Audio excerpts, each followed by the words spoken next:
बघा, आज आपण इतिहासाचे अतिमहत्वाचे जे प्रश्न आहेत की जे परीक्षेला विचारण्यात आलेले आहेत 2015 पासून ते 2024 पर्यंतचे आपण इम्पॉर्टंट क्वेश्चन्स या ठिकाणी बघणार आहोत. तर यामध्ये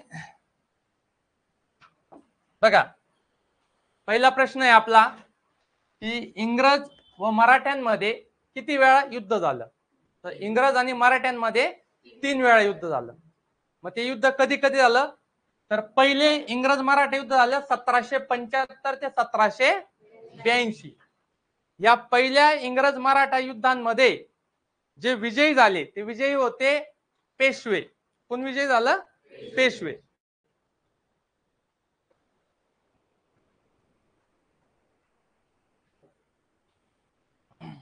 आता मग या दिवशी पेशव्यांमध्ये 17 मे 1782 ला एक तह झाला, त्याला म्हटलं गेलं सालबाईचा तह. त्याला काय म्हटलं गेलं?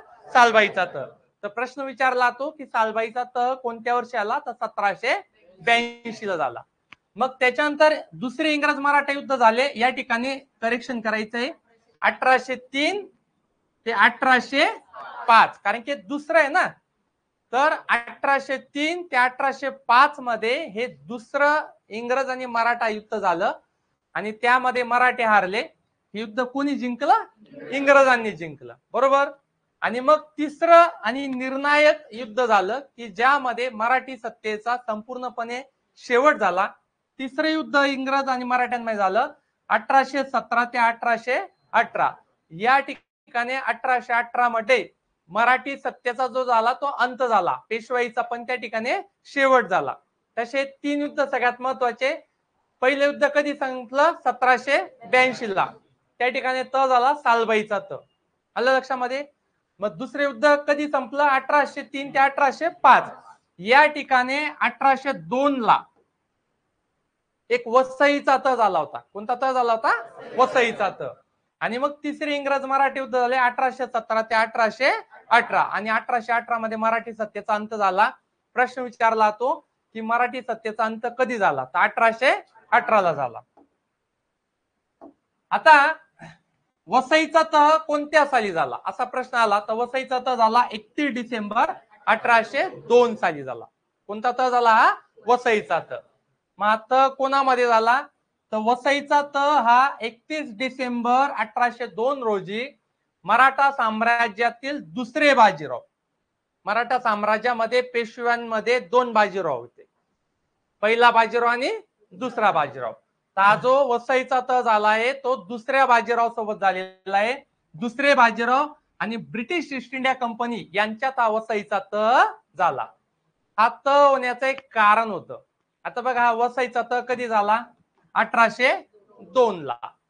आणि याच तहामुळे 1818 ला निर्णायक युद्ध झालं, फायनल युद्ध. त्याचं कारण असं होतं, इकडे काय होतं की 1802 पर्यंत मराठी सत्तेमध्ये मराठ्यांमध्ये आपसापसामध्ये युद्ध सुरू होतं. याच्यामध्ये दुसरं बाजीरावचं युद्ध चालू होतं होळकर, मल्हारराव होळकर आणि शिंदेसोबत. तर होळकर त्यावेळेस सगळ्यात जास्त स्ट्रॉंग होते. त्यांनी बाजीरावला पळून लावलं, म्हणून याला पळका बाजीराव देखील म्हटलं जातं. जिथं युद्धात हारायला दिसला की तिथून पळून जायचा. मग त्यांनी बाजीरावला पळून लावलं, दुसऱ्या बाजीरावला. आणि शिंदे पण त्यावेळेस स्ट्रॉंग होते. अशा सिच्युएशनला दुसऱ्या बाजीरावने बघितलं की जर होळकर आणि शिंदेशी जर लढायचंय तर मला कोणाची मदत घ्यावी लागेल. मग तो गेला ब्रिटिशांकडे म्हणजे ईस्ट इंडिया कंपनीकडे आणि सांगितलं की मला तुम्ही संरक्षण द्या. संरक्षण देण्याच्या बदल्यामध्ये ईस्ट इंडिया कंपनीने दुसऱ्या बाजीरावला तैनाती फौजचा स्वीकार करायला सांगितला. तैनाती फौज.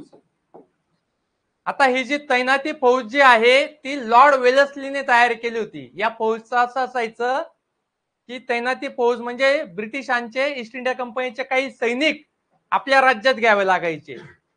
राजाच्या मुख्य निर्णायक जे मंत्रिमंडळ असायचं त्याच्यामध्ये ब्रिटिशांना स्थान द्यावं लागायचं. त्याच्यात त्यांची अट असायची की जर आमच्याशी तुम्ही तैनाती फौजेचा करार करताय तर तुम्ही कुठल्याही युरोपीय सत्तेसोबत मित्रता ठेवू शकत नाही. म्हणजे फ्रेंच होते, डच होते, पोर्तुगीज होते, यांच्याशी मित्रता ठेवू शकत नाही. जर तुम्हाला कुठल्या राजासोबत तह करायचा आहे ते तह करण्यासाठी सुद्धा आमचाच निर्णय तुम्हाला घ्यावा लागेल. इन शॉर्ट तैनाती फौजेचा स्वीकार करणे म्हणजे गुलामगिरी स्वीकार करण्यासारखं होतं. दुसरा बाजीरावने थोड्या कालावधीसाठी तैनाती फौजेचा स्वीकार तर केला, संरक्षण प्राप्त आलं, वसईचा तह पण झाला, परंतु ईस्ट इंडिया कंपनीला हे चांगलं माहित होतं की दुसरा बाजीराव जर पेशवाच नसणार, पेशवा पदावर नसणार, तर त्या तहला काही अर्थ नाही. म्हणून ईस्ट इंडिया कंपनीने साताऱ्याच्या गादीवर म्हणजे छत्रपतींवर दबाव टाकला आणि पेशवाई पद दुसऱ्या बाजीरावाला द्यायला सांगितलं. तेव्हा तो तह व्हॅलिड झाला. कारण की समजा एखादी व्यक्ती जर एक प्रॉपर्टी विकतोय पण ती प्रॉपर्टी त्याच्या नावावरच नाहीये, तर त्या विकण्याला काय अर्थ आहे का? नाही. तसं ज्यावेळेस हा वसईचा तह झाला त्यावेळेस दुसरा बाजीराव हा पेशवा नव्हता आणि म्हणून त्यांनी साताऱ्याच्या छत्रपतींना सांगितलं की तुम्ही बाजीरावला पेशवा बनवा. बाजीरावला पेशवा बनवलं, वसईचा तह व्हॅलिड झाला. परंतु कालांतराने दुसऱ्या बाजीरावाच्या विरोधामध्ये काही सरदारांनी, मराठा सरदारांनी त्या विरोध करायला स्टार्ट केला आणि दुसऱ्या बाजीरावाला याचा पश्चाताप झाला की आपण तैनाती फौजचा स्वीकार करून पहिले तर आपल्या सरदारांच्या मनात आपण उतरून गेलो आणि परत जी ईस्ट इंडिया कंपनी आहे त्यांची गुलामगिरी आपण स्वीकारून घेतली आणि म्हणून तैनाती फौजेचा ज्यावेळेस त्याने अस्वीकार करण्याचा प्रयत्न केला आणि म्हणून त्या 1818चं युद्ध त्या ठिकाणी झालं आणि फायनली दुसरा बाजीराव ते युद्ध हारला आणि जे मराठी सत्ता आणि पेशवांचा जो आहे तो शेवटचा अंत त्या ठिकाणी झाला. आद्य क्रांतिकारक म्हणून कोणाला संबोधले जाते? आद्य क्रांतिकारक म्हणून वासुदेव बळवंत फडके यांना संबोधले जाते. यांना आद्य क्रांतिकारक याकरता म्हणतात कारण की यांनी बंदुकींच्या साह्याने क्रांतिकारी चळवळीला पुढे नेलं म्हणून यांना आद्य क्रांतिकारक असं त्या ठिकाणी म्हटलं जातं. पहिले क्रांतिकारक पण आहेत ते आपले. त्याच्यानंतर प्लेग कमिशन रँडची हत्या कधी करण्यात आली? तर प्लेग कमिशन रँडची हत्या करण्यात आली 22 जून 1897 ला. ज्यावेळेस पुण्यामध्ये प्लेग पसरलेला होता त्यावेळेस या ठिकाणी हा जो एक कमिशनर होता जो की एक मेडिकल ऑफिसर होता त्याने पुण्यामध्ये अत्याचार करून घराघरातल्या लोकांना बाहेर काढलं. आता त्यावेळेस काय असायचं की घरामध्ये स्त्रियांसाठी एक वेगळं रूम असायचा आणि प्लेग पूर्ण पुण्यामध्ये पसरला होता. तर जुन्या काळात काय असायचं ज्यावेळेस प्लेग पसरला जायचा ना त्यावेळेस पूर्ण गावच्या गाव खाली करून ते गावाबाहेर राहायला जात होते आणि मग त्या गावामध्ये औषधांची फवारणी करून सगळ्या उंदरांना मारलं जायचं कारण की प्लेग हा कशापासून पसरायचा? उंदरांपासून. एक विशिष्ट प्रकारचा डास असतो तो उंदराच्या शरीरावर बसून त्यांना डंक मारला आणि मग त्याने माणसाला जर चावा घेतला तर त्यातून प्लेगची साथ पसरते. मग त्या ठिकाणी लोकांनी घर सोडायला ज्यावेळेस मनाई केली त्यावेळेस त्याने ताकदीचा वापर करून लोकांना त्या घराबाहेर काढलं आणि त्याचा लोकमान्य टिळकांना एक तिरस्कार होता, राग होता आणि म्हणून प्लेगची हत्या त्या ठिकाणी रँडची हत्या त्या ठिकाणी करण्यात आली. प्लेग कमिशनर रँडची हत्या दामोदर हरी चाफेकर आणि बाळकृष्ण हरी चाफेकर यांनी 22 जून 1897 रोजी केले. हे दोघी भाऊ होते. मग दामोदर हरी चाफेकर आणि बाळकृष्ण हरी चाफेकर यांना द्रविड बंधूंनी फितुरी करून पकडून दिलं आणि यांना द्रविड बंधूंनी फितुरी करून पकडून दिल्यामुळे त्यांचा अजून एक भाऊ होता वासुदेव हरी चाफेकर. त्याने एका सहाय्यकाची मदत घेतली म.व्ही. रानडे यांची आणि या दोघांनी द्रविड बंधूंची हत्या केली. म्हणजे या दोघी बंधूंनी कोणाची हत्या केली? प्लेग कमिशनर रँडची हत्या केली आणि त्यांच्या लहान भावाने कोणाची हत्या केली? द्रविड बंधूंची हत्या केली. का केली? कारण की त्यांनी फितुरी करून या दोघांना पकडून दिलं म्हणून. आणि म्हणून अशा प्रकारे चारही व्यक्तींना त्या ठिकाणी फाशीवर चढवण्यात आलं. म्हणजे एकाच घरातले 3 भाऊ त्या ठिकाणी स्वातंत्र्य लढ्यासाठी किंवा ईस्ट इंडिया कंपनीच्या विरोधामध्ये किंवा ब्रिटिशांच्या विरोधामध्ये फाशीवर चढले. त्याच्यानंतर स्वातंत्र्यवीर विनायक दामोदर सावरकर यांनी अभिनव भारताची स्थापना कधी केली? तर यांनी मे 1904 मध्ये अभिनव भारत एक संस्था होती, एक ऑर्गनायझेशन होती, त्याची स्थापना केली. मित्रमेळा जी संस्था होती त्याचं रूपांतर पुढे जाऊन अभिनव भारतामध्ये त्या ठिकाणी झालं. 1 जानेवारी 1900 मध्ये भगूर या ठिकाणी नाशिक येथे मित्रमेळा या संघटनेची स्थापना झाली आणि 1904 मध्ये मित्रमेळा संघटनेचं रूपांतर कशात झालं? अभिनव भारत या संघटनेमध्ये झालं. येतं लक्षामध्ये. आता तुम्ही 2 चांगले प्रमुख वक्ते आहेत त्याच्यामध्ये एक कराळे सर म्हणून आहेत माहिती तुम्हाला आणि एक ते कोणीतरी टकले म्हणून आहेत.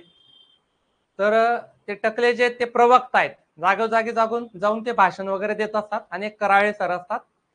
कराळे सर तोच की जो राष्ट्रवादीमध्ये घुसला होता, नंतर मारही खाल्ला होता त्याने, आठवतं का? पाहिला व्हिडिओ तुम्ही त्याचा मार खाण्याचा? नाही पाहिला? बरं, मी युट्यूबला शेअर करेल तुम्हाला ग्रुपला. कराळे सर चांगलं शिकवतात, बोली बच्चन चांगलं करतात. मला बरेच विद्यार्थ्यांनी सांगितलं, सर आम्ही त्यांचं जेव्हा ऍप घेतो तेव्हा 1 तासाच्या लेक्चर मध्ये 45 मिनिटं इकडची तिकडची फालतू बडबड राहते आणि 15 मिनिटांमध्येच प्रॉपर ते शिकवलं जातं. मग बाकीचे विद्यार्थी तिथून एमपीसीचे विद्यार्थी कधीच त्यांना फॉलो करत नाही. एमपीसी विद्यार्थ्यांना कसं असतं, काय होतं माहितीये की आता बघा, समजा एखाद्या ठिकाणी अधिकारी आलाय, मार्गदर्शन करतोय तो, समजा तर ना एमपीसी किंवा डीप मध्ये, मी एमपीसी नाही म्हणत, जे विद्यार्थी खऱ्या अर्थाने अभ्यास करताना ते याचं त्याचं आहे ना प्रवचन ऐकत नाही, ते फक्त त्यांचा वेळ कुठे घालतात, अभ्यासामध्ये, बरोबर. तर त्यामुळे जे एकदम खरंच ओरिजिनल अभ्यास करणारे ते कराळ्याच्या मागे कधी लागत नाही, ते बोली बच्चन येते, चांगलं शिकवतो. फक्त मला त्याची एक गोष्ट खटकते, तो वारंवार स्वातंत्र्यवीर सावरकरांवर लांछन उचलतो, किंवा आपण म्हणतो किचड फेकणे म्हणतो त्याला, ते त्यांना बरवाईट बोलणं, की स्वातंत्र्यवीर सावरकरांनी इंग्रजांची भीक मागितली, कुठून? अंदमान निकोबार काळ्या पाण्याच्या शिक्षेमधून मुक्त होण्यासाठी, असं तसं तर बोलत असतो. स्वातंत्र्यवीर सावरकरांना अंदमान निकोबारच्या जेलमध्ये काळ्या पाण्याच्या शिक्षेसाठी का पाठवलं होतं माहितीये? त्यांनी चोरी केली होती का? कुठल्या मुलीची छेड काढली होती? दरोडा टाकला होता? नाही.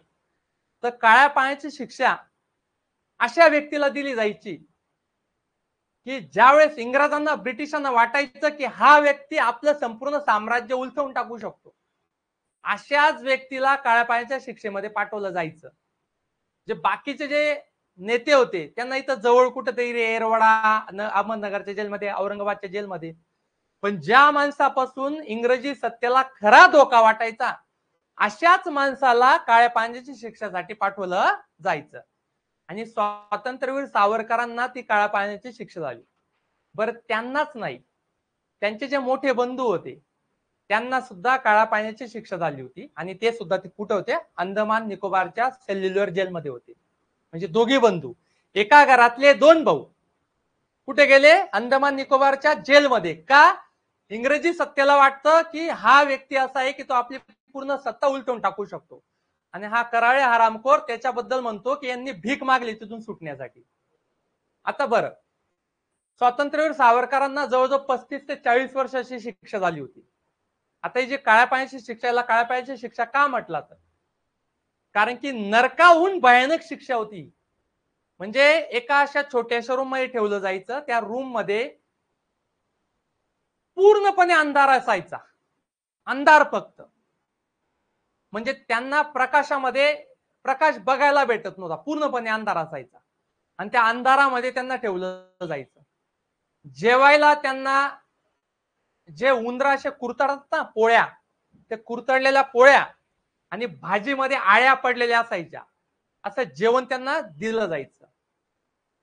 मग त्यांना कधीतरी बाहेर काढलं जायचं आणि एक राहाडगं असतं बघा, बैलाला बांधलं असतं, त्या राहाडग्याला बांधून दिवसभर सकाळ ते संध्याकाळ त्यांना ते राहाडग्याला बांधून फिरवलायचं तेल वगैरे काढण्यासाठी. म्हणजे माणूस मृत्यू मागेल पण त्याला मरू देत नव्हते, अशी भयानक काळ्या पाण्याची शिक्षा होती. त्याला काळ्या पाण्याची शिक्षाच याकरता म्हटलं जातं की माणूस मृत्यू मागतोय की मला मरून जाऊ दे, पण ते ब्रिटिशांना मरू देत नव्हते. एवढे भयानक यातनांची ती शिक्षा असायची. आणि तिथं फक्त कोणाला पाठवलं जायचं की ज्यांच्यापासून इंग्रजी सत्तेला धोका आहे, अशाच व्यक्तींना त्या ठिकाणी पाठवलं जायचं. 9 ते 10 वर्षानंतर ज्यावेळेस स्वातंत्र्यवीर सावरकर, आता ब्रिटिशांना असं वाटलं की आता हा व्यक्ती आपल्या विरोधात लढू शकत नाही, एकदम मरणशून्य होऊन गेले होते, की आता हा व्यक्ती जास्तीत जास्त 6 महिने जगू शकतो. किती महिने? 6 महिने जगू शकतो. म्हणजे आता आपकोस तिथं जर खायलाच नाही भेटणार 3-3, 4-4 दिवस आणि पूर्ण मजुरासारखं दिवस तर रात्र काम करून घेतील, अंधाऱ्या कोठडीत फेकलं राहील आणि तिथं डास, मच्छर, अशा सिच्युएशनला माणूस जिवंत राहील का? नाही. एकदम मरण अवस्थेत. किती वर्षांतर? 10 वर्षांतर. आणि तेव्हा ब्रिटिशांनी त्यांना मुक्तता देण्याचा विचार केला, सजा माफ करण्याचा विचार केला. किती वर्षांतर? 10 वर्षानंतर.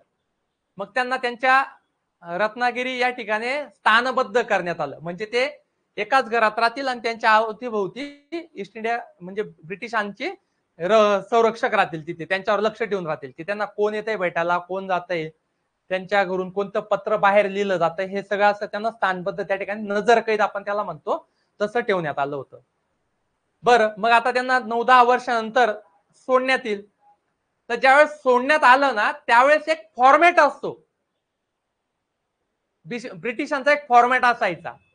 फॉर एक्झाम्पल समजा तुमच्याकडून काही एखादी छोटीशी मिस्टेक झाली शाळेमध्ये, तर शाळेमध्ये मुख्याध्यापक काय करतो, एक लेटर लिहून घेतो की मी पुन्हा अशी चुकी करणार नाही, आणि त्याच्यावर तुमची स्वाक्षरी असते. तर कुठल्याही कैद्याला जर अंदमान निकोबारच्या कैदेतून काळ्या पाण्याच्या शिक्षेतून जर मुक्तता करायची असेल तर ब्रिटिशांचा एक फॉर्मॅट असायचा, रेडी फॉर्मॅट, आणि त्याच्यावर फक्त यांना सही करावं लागायची. म्हणजे हा फॉर्मॅट जो तो यांनी स्वतः लिहिलेला नसायचा, त्याच्यावर यांना फक्त काय करावं लागायची, सही करावं लागायची. तर त्याच्यावर स्वातंत्र्यवीर सावरकरांनी त्या फॉर्मॅटवर सही केलेली होती. आता ऑफकोर्स तो फॉर्मॅट असा थोडी असणार आहे की हा आम्ही स्वातंत्र्यवीर सावरकरांना आम्हाला थोडी दया आली आणि त्यांनी फार महान कार्य केले म्हणून आम्ही त्यांना सोडतोय, असं असेल का? नाही. तर त्या फॉर्मॅट ऑफकोर्स असं असणार आहे की संबंधित कैद्याने आमच्याकडे भीक मागितली, रिक्वेस्ट करी, दयायाचना केली आणि म्हणून आम्ही त्यांना सोडतोय, असाच फॉर्मॅट असणार आहे. परंतु जर काही अजून आपल्याला उच्च काम करायचंय देशासाठी तर कुठेतरी एक पाऊल मागे येणं गरजेचं आहे. शिवाजी महाराजांनी अनेक वेळेस माघार घेतली, परंतु परत चढाई करून जे किल्ले दिले होते ते परत मिळवून घेतले. तसं स्वातंत्र्यवीर सावरकरांनी त्या अर्जावर सही केलेली होती. मग त्यांना सोडण्यात आलं, त्यांना रत्नागिरीला नजरकैदेत ठेवण्यात आलं. साधारणतः त्यांची तब्येत बरी व्हायला, पुन्हा पूर्वस्थिती यायला 1-1.5 वर्ष लागला, आणि परत त्यांनी 1-1.5 वर्ष लागल्यानंतर सुद्धा त्यांनी अनेक मोठे मोठे अधिवेशन अटेंड केले, ब्रिटिश सरकारच्या विरोधामध्ये भाषण दिले, अनेक कारवाया केल्या, आणि म्हणून स्वातंत्र्य प्राप्तीमध्ये स्वातंत्र्यवीर सावरकरांचं योगदान फार महत्वाचं आहे. आणि हे जे काँग्रेसवाले आहेत ना, हे काँग्रेसवाले कायमस्वरूपी यांना नेहरू चालतो, यांना इंदिरा गांधी चालते, यांना राजीव गांधी चालतो, बरोबर, यांना महात्मा गांधी चालतो, परंतु यांना स्वातंत्र्यवीर सावरकर चालत नाही, नथुराम गोडसे चालत नाही. नथुराम गोडसेला काय म्हणतात काँग्रेसवाले माहिती आहे? अतिरेकी म्हणतात. तोच नथुराम गोडसे ज्याने महात्मा गांधीला ठिकाण्यावर लावलं. महात्मा गांधीचं काय म्हणणं होतं माहितीये, तुम्ही 50 लाख रुपये पाकिस्तानला द्या नाही तर मी उपोषण करेल मरेपर्यंत, आणि म्हणून नथुराम गोडसेने त्याला मारलं होतं. ऍक्च्युली नथुराम गोडसे महात्मा गांधींच्याच विचारावर चालत होता, तो त्यांना मानायचा पण. परंतु जर महात्मा गांधी एकदा उपोषणाला बसले असते तर पाकिस्तानला 50 लाख रुपये द्यावे लागले असते, आणि त्यावेळेसचे 50 लाख म्हणजे भरपूर होते. आणि तोच पैसा ह्या हरामखोरांनी आपल्याला मारण्यासाठी, अतिरेकी म्हणजे नंतर काय केलं, 1947 पाकिस्तानने आपल्यावर आक्रमण केलं स्वातंत्र्य झाल्यानंतर. 14 ऑगस्टला ते स्वतंत्र राहिले, 15 ऑगस्टला आपण झालो, आणि लगेच 47 मध्येच त्यांनी आपल्यावर आक्रमण करून टाकलं. आणि त्याच्यात गांधी म्हणतो की त्यांना पैसे द्या, बरोबर ना? म्हणून तर नथुराम गोडसेने मारलं. म्हणजे काँग्रेसवाले त्यांना काय म्हणतात, अतिरेकी म्हणतात. या काँग्रेसवाल्यांना स्वातंत्र्यवीर सावरकर चालत नाही. आणि या कराळीने कोणाच्या पक्षात प्रवेश केला होता? शरद पवारांच्या पक्षामध्ये, राष्ट्रवादी काँग्रेस. एकच विचारसरणीचे हे तृणमूल काँग्रेस झालं, राष्ट्रवादी काँग्रेस झालं, काँग्रेस झालं, येतं लक्षामध्ये. म्हणून हे ह्या लोकांचा वेगळ्या पद्धतीने प्रचार करतात. तुम्ही बघा, स्वातंत्र्यवीर सावरकरांचा पुतळा किंवा फोटो कधीच कोणत्या काँग्रेस पक्षाच्या कार्यालयामध्ये किंवा त्यांच्या नेत्यांकडून त्यांचं कधीच गुणगान गायलं जाणार नाही, येतं लक्षामध्ये. म्हणजे ज्या लोकांनी देशासाठी एवढं अर्पण केलं, आपलं पूर्ण आयुष्य घालून दिलं त्यांनी, तर अशा लोकांविरोधात असं जे बोलणं आहे तर ऐकून आपल्याला वाईट वाटतं या गोष्टी, येतं लक्षात. तर खूप मोठं योगदान त्यांचं त्या ठिकाणी राहिलेलं होतं. त्याच्यानंतर पत्री, त्यालाच प्रति सरकार देखील म्हटलायचं. तर प्रति किंवा पत्री सरकारची स्थापना कोणी केली असा प्रश्न विचारला तो, आणि हा महत्वाचा प्रश्न आहे, आयएमपी प्रश्न आहे. तर क्रांतिसिंह नाना पाटील ही स्थापना आली साताऱ्यामध्ये. कुठे आली? साताऱ्यामध्ये. आता प्रति किंवा पत्री सरकार जी ती भारतामध्ये अनेक ठिकाणी स्थापन झाली, पण सगळ्यात जास्त कालावधी चालणारी आणि सगळ्यात स्ट्रॉंग पद्धतीने चालणारी जी पत्री सरकार होती किंवा प्रति सरकार होती ती होती क्रांतिसिंह नाना पाटीलांनी चालवलेली. याला एक पॅरलल गव्हर्नमेंट म्हटलं गेलं. पॅरलल गव्हर्नमेंट म्हणजे ब्रिटिशांच्या बरोबरीने आणि त्यांच्या विरोधात काम करणारं सरकार म्हणजे पॅरलल गव्हर्नमेंट, समांतर सरकार आपण त्याला म्हणतो. आणि या सरकारची स्थापना झाली 1942 मध्ये. ज्यावेळेस गांधीजींनी चले जाव चळवळ सुरू केली होती ना, त्यावेळेस याची स्थापना त्या ठिकाणी त्यांनी केली होती. आणि त्यांच्या एरियामध्ये फक्त क्रांतिसिंह नाना पाटील यांची सरकार चालायची, तिथं ब्रिटिश घुसायचे नाहीत. मग याला पत्री सरकार का म्हणण्यात आलं की क्रांतिसिंह नाना पाटील यांनी असा आदेश काढला होता की कुठल्याही ब्रिटिश अधिकाऱ्याला, इंग्रज अधिकाऱ्याला पकडायचं, त्याचे पाय आणि गुडघे बांधायचे आणि त्याच्यावर फटके मारायचे. याला त्यांच्या लोकल भाषेत म्हटलं तर पत्री मारणे. काय मारणे? पत्री मारणे. आणि म्हणून त्याला काय नाव पडलं? पत्री सरकार असं नाव पडलं. त्यांची एक महिला शाखा होती, लीलाताई उत्तमराव पाटील. ह्या प्रति किंवा पत्री सरकारच्या महिला शाखा जी होती तिला म्हटलं गेलं तुफान सेना. या संघटनेचे ते महत्वाचे अध्यक्ष होते किंवा त्याला सेनानी किंवा सदस्य देखील ते होते. गांधी युगाला कधी सुरुवात झाली? तर गांधी युगाला सुरुवात झाली 1920 मध्ये. गांधीजींनी अनेक आंदोलन केले. त्यामध्ये पहिलं होतं चंपारण्य, जे की बिहार मध्ये झालं. हा सत्याग्रह झाला 1917 ला. त्याच्यानंतर असहकार चळवळ सुरू केली 1920 ला. 1920 ला सुरू केली आणि 1922 ला तात्पुरत्या स्वरूपासाठी स्थगित केली होती. 1922 ला चौरी हत्याकांड घडलं होतं. या चळवळीला, ही जी चळवळ होती ती अहिंसे मार्गाने होती, परंतु उत्तर प्रदेश मधले एका ठिकाणी हिंसा झाली. एक चौरी म्हणून एक ठिकाण आहे, त्या ठिकाणी 22 पोलिसांना पोलीस चौकीमध्ये जाळून टाकलं. म्हणून महात्मा गांधींनी या चळवळीला मागे घेतलं. त्याच्यानंतर सविनय कायदेभंग चळवळ याच असहकार चळवळीचा एक भाग आहे. सविनय कायदेभंग चळवळीला सुरुवात झाली 1930 ला आणि चळवळ संपली 1934 ला. यामध्ये गांधीजींनी सांगितलं की प्रत्येक व्यक्तीने एक एक कायदा मोडायचा, की जेणेकरून कायदा मोडल्याने ब्रिटिश सरकार आपल्याला जेलमध्ये टाकेल आणि यांचे जेल जेव्हा तुडुंब भरून जातील तेव्हा यांना आपल्याला ठेवायला जागाच राहणार नाही आणि कंटाळून आपल्याला सोडून जातील. मग त्याच्यातच असहकार चळवळीचा एक भाग म्हणजे सविनय कायदेभंग चळवळ. आणि सविनय कायदेभंग चळवळीमध्ये एक एक कायदा जो मोडायला सांगितला होता, तर महात्मा गांधींनी दांडी यात्रेमध्ये 12 मार्च 1930 ला सुरू केली होती. तर दांडी यात्रेमध्ये मिठाचा कायदा त्या ठिकाणी मोडला होता. त्याच्यानंतर त्यांनी चले जाव चळवळ 1942 ला त्या ठिकाणी सुरू केली होती. दांडी यात्रेबद्दल आपण थोडं जाणून घेऊया. याच्यावर देखील प्रश्न भरपूर विचारले जातात. दांडी यात्रा जी आहे ती साबरमती ते कुठे झाली होती? दांडी. 12 मार्च 1930 ला ही यात्रा सुरू झाली आणि मिठाचा कायदा कधी मोडला? 6 एप्रिल 1930 ला. संपूर्ण 78 अनुयायांचा यामध्ये सहभाग होता आणि गावोगावी त्यांना इतर गावातले लोक त्यांना सामील व्हायला लागले. 24 दिवसाचा प्रवास होता आणि संपूर्ण अंतर त्यांनी 24 दिवसामध्ये 385 किलोमीटर अंतर त्यांनी पार केलं होतं.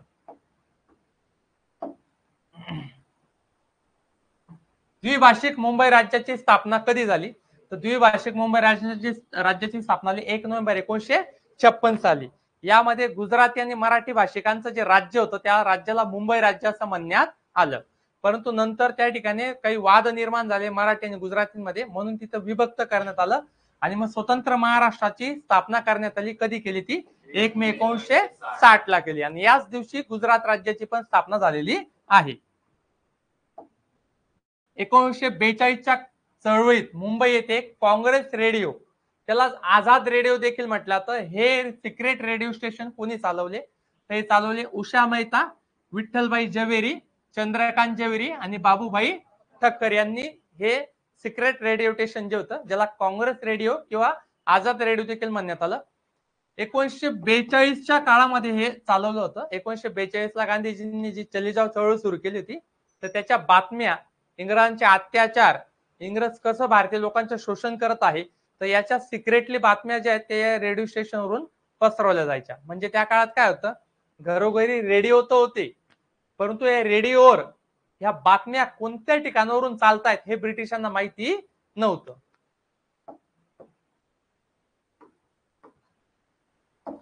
आता 1960 ते 1961 मध्ये महाराष्ट्र स्थापनेवेळी महाराष्ट्रात किती प्रशासकीय विभाग होते असा प्रश्न विचारला जातो. तर त्यावेळेस 4 प्रशासकीय विभाग होते. कधी? 1960 मध्ये. जिल्हे होते त्यावेळेस 26 आणि तालुके होते 229. त्यामध्ये कोणते कोणते प्रशासकीय विभाग होते त्यावेळेस? मुंबई होतं, पुणे, नागपूर आणि औरंगाबाद असे 4 प्रशासकीय विभाग होते. सध्या महाराष्ट्रामध्ये 6 प्रशासकीय विभाग आहे. कोणते कोणते? मुंबई, पुणे, नागपूर, औरंगाबाद, नाशिक आणि कोकण. त्यावेळेस जिल्हे किती होते? 26. आज किती आहे? 36. सगळ्यात शेवटचा जिल्हा कोणता तयार झालाय? पालघर. कधी? 2014. तारीख 1 ऑगस्ट 2014. सध्या तालुके किती आहे? 300.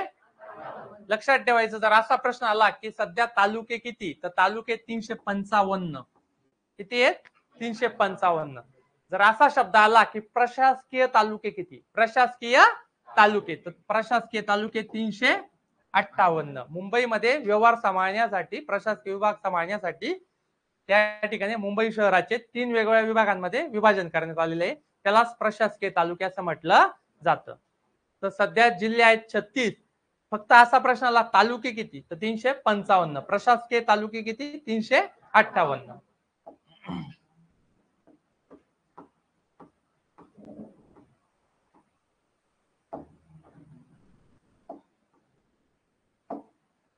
हैदराबादचे विलिनीकरण करण्यासाठी पोलीस खात्याने कोणते ऑपरेशन केले होते? Operation polo. हे ऑपरेशन केलं होतं पोलिसांनी. येतं लक्षामध्ये का? हैदराबादचं विलिनीकरण करण्यासाठी.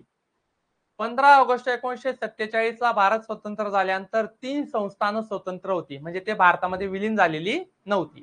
त्याच्यामध्ये पहिलं संस्थान होतं हैदराबाद, दुसरं होतं जुनागड आणि तिसरं होतं जम्मू काश्मीर. ते 3 संस्थानांमध्ये जम्मू काश्मीर संस्थान आपल्याकडे आलं, जुनागड आलं, पण हैदराबाद येत नव्हता. हैदराबाद मध्ये निजाम होता आणि हैदराबाद हे संस्थान पूर्ण भारताच्या एकदम मध्यस्थानी केंद्रस्थानी होतं. खूप मोठं संस्थान होतं, खूप श्रीमंत संस्थान होतं. त्याच्यावर निजामाचं राज्य होतं आणि निजामाने एक सेना निर्माण केला होता. त्याचा एक सेनापती होता, कासिम रिझवी नावाचा एक सेनापती होता. त्या कासिम रिझवीने, आता जो निजाम होता तो निजामचं वय होतं त्यावेळेस 80 वर्ष, म्हणजे तो म्हातारा झाला होता. परंतु त्याचा जो सेनापती होता कासिम रिझवी, हा थोडा माजलेला होता आणि याने एक सैन्य तयार केलं होतं. त्याला म्हटलं गेलं रजाकार. त्याला काय म्हटलं गेलं? रजाकार सैन्य होतं ते. आणि 20,000 सैनिकांचं ते सैन्य होतं आणि तो त्याच्या बेसवर भारतीयांना धमकी द्यायचा की आम्ही, एक काळ असा येईल, तो कासिम रिझवी असा धमकी द्यायचा की एक काळ असा येईल की दिल्लीमध्ये निजामाचा झेंडा फडकेल. आणि त्याने असं अनाउन्समेंट केलं की एक रेल्वे लाईन आम्ही इथून हैदराबाद पासून ते पाकिस्तानच्या लाहोर पर्यंत आम्ही नेणार. आता हैदराबाद हे संस्थान भारताच्या मधोमध होतं आणि जर भारताच्या मधोमध जर पाकिस्तानला सपोर्ट करणारा एखादी जर देश असेल किंवा संस्थान असेल तर ते आपल्यासाठी घातक होतं. आणि म्हणून आपण एक ऑपरेशन परफॉर्म केलं, ऑपरेशन पोलो, आणि हैदराबादला आपण आपल्यामध्ये विलिनीकरण करून घेतलं. 17 सप्टेंबर 1948 हैदराबाद भारतात विलीन झाले आणि म्हणून 17 सप्टेंबर 1948 हा दरवर्षी मराठा मुक्ती दिन म्हणून साजरा केला जातो. डिस्प्रेस क्लासेस मिशन ऑफ इंडिया ही संस्था कोणी स्थापन केली? तर महर्षी विठ्ठल रामजी शिंदे. कधी स्थापन केली? 12 ऑक्टोबर 1906. दलितांचा उद्धार करण्यासाठी खास करून ही संस्था त्या ठिकाणी स्थापन करण्यात आलेली होती. लोकहितवादी कोणाला म्हटल्या ते? तर लोकहितवादी म्हटला तर गोपाळ हरी देशमुख. हा देखील IMP प्रश्न आहे, बऱ्याच वेळेस हा प्रश्न विचारण्यात आलेला आहे. भाऊ महाजन यांच्या प्रभाकर या साप्ताहिकामध्ये, साप्ताहिक म्हणजे जे 7 दिवसातून प्रकाशित होते त्याला काय म्हटलं तर साप्ताहिक. जे रोज प्रकाशित होते त्याला काय म्हटलं तर दैनिक. जे 15 दिवसांनी प्रकाशित होते त्याला काय म्हटलं तर पाक्षिक. आणि जे महिन्याने होतं ते मासिक. तर भाऊ महाजन यांच्या प्रभाकर या साप्ताहिकामध्ये 1948 ते 1950 या काळात लोकहितवादी म्हणजे गोपाळ हरी देशमुख यांनी शतपत्रे लिहिली. त्या शतपत्रांमधून त्यांनी स्त्री उद्धार, दलितांचा उद्धार, युवा रोजगाराबाबत, गरिबांच्या बाबतीत अशा सगळ्या म्हणजे जे मूळ मुद्दे होते देशामध्ये त्या सगळ्या मुद्द्यांना त्यांनी त्या ठिकाणी उजाळा दिला. आर्य महिला समाज कोणी स्थापन केला? तर आर्य महिला समाज स्थापन केला रमाबाई रानडे, पंडिता रमाबाई आणि काशीताई कानिटकर. रमाबाई रानडे, पंडिता रमाबाई आणि काशीताई कानिटकर आहेत. यांनीच, रमाबाई रानडे यांनी आर्य महिला समाज स्थापन केला. 1882 मध्ये मुलींचे पहिले हायस्कूल सुरू केले हुजूरपागा या ठिकाणी, पुणे या ठिकाणी 1886. मुलींची शाळा नाही म्हणते, मुलींचे पहिले हायस्कूल. हिंदू लेडीज सोशल क्लबची स्थापना त्यांनी केली 1894 आणि हा IMP प्रश्न इथं विचारला तो सेवा सदन स्थापन केले 1908 ला. प्रश्न विचारला तो सेवा सदन कोणी स्थापन केले? रमाबाई रानडे. किंवा सेवा सदन कोणत्या वर्षी स्थापन झाले? 1908 ला. भारतातील पहिल्या महिला डॉक्टर कोण होत्या? आनंदीबाई जोशी. वयाच्या 22व्या वर्षी त्यांनी MD डॉक्टरची पदवी घेतली होती, वयाच्या 22व्या वर्षी. परंतु दुःखद गोष्ट अशी आहे की ज्यावेळेस ते ब्रिटनवरून पदवी घेऊन आले भारतात, तर भारतात आल्यानंतर त्यांना एक आजाराची जडण झाली, ट्युबरक्लोसिस, ज्याला आपण TB म्हणतो, क्षयरोग. आणि भारतात आल्यानंतर 6 महिने ते 8 महिन्यामध्येच त्यांचा मृत्यू झाला. म्हणजे भारतातल्या ज्या पहिल्या महिला डॉक्टर होत्या, ते बी MD त्यांचं शिक्षण झालं होतं, त्यांच्या डॉक्टरकीचा लाभ भारतासाठी झाला नाही. परंतु त्याचा एक फायदा असा झाला की आनंदीबाई जोशींनी अनेक महिलांना मार्ग मोकळे केले. कारण की त्यांनी एक आदर्श ठेवला की जर मी वयाच्या 22 वर्षे डॉक्टर होऊ शकते, तर इतर महिला देखील कुठल्या ना कुठल्या क्षेत्रामध्ये शिक्षण करून चांगल्या पदावर जाऊ शकतात. स्त्री पुरुष तुलना हा ग्रंथ कोणी लिहिला? ताराबाई शिंदे. त्या बुलढाणा या ठिकाणच्या होत्या. मुंबईचे शिल्पकार म्हणून कोणाला ओळखले जाते? जगन्नाथ उर्फ नाना शंकर शेठ. ज्यावेळेस सतीप्रथेमध्ये संपूर्ण भारतामध्ये राजा राममोहन राय विरोध करत होते, तर त्यालाच महाराष्ट्रामध्ये समर्थन केलं. सतीप्रथेचा विरोध करण्यासाठी किंवा राजा राममोहन रायला सपोर्ट करण्यासाठी कोणी समर्थन केलं? जगन्नाथ उर्फ नाना शंकर शेठ यांनी समर्थन केलं.